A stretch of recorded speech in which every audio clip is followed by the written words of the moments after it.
So I think most people think that because a garage is a permanent structure, it's going to be more secure than a shed. But actually, these have got a few weak points as well. And the first one we're going to look at is the up and over door, isn't it? Yep, standard up and over door for brick garage. Most people that have got these have got an up and over door.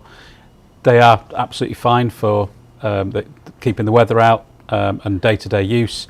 However, they do have a number of weaknesses. Yep.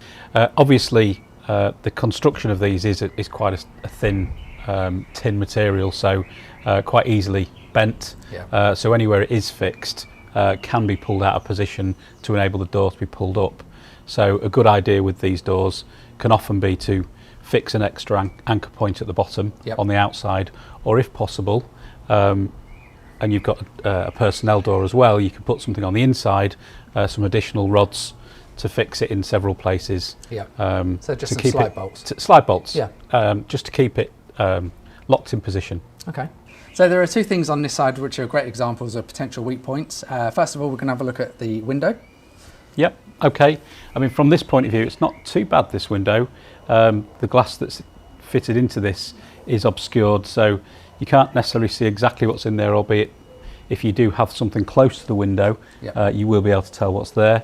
So my advice to anybody would be to either cover that completely or put some film on there to obscure any view through the window. Yep.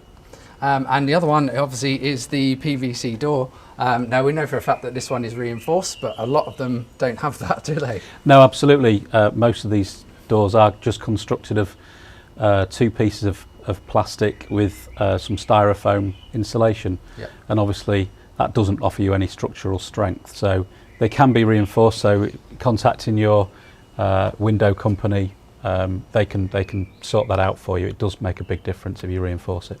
So the final one that took me by surprise until our neighbours had this issue is that people can actually gain access through the roof on a concrete tile roof.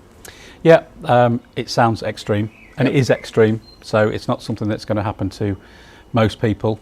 But obviously, if you have expensive items and people get to know that you've got a bike in your garage that's £4,000 or £5,000 upwards, then they're going to do anything that they can to get in there. It's not that difficult to get into a tiled roof. Sliding the tiles up, yep. And just popping off some of the lats is enough to just get to pull a bike out of there, or even just to gain entry and then come out through a personnel door or the front up and over door. Yeah. So what can people do to make that more secure if they've got expensive bikes? Obviously, we wouldn't be recommending this to everyone. Yeah. From that point of view, you can install a mesh which goes on the inside. So if they do slide the tile up, they've still got a steel mesh to get through. Yep. As I said, it's not for everyone, but that's quite a cost-effective way to do that. Yep.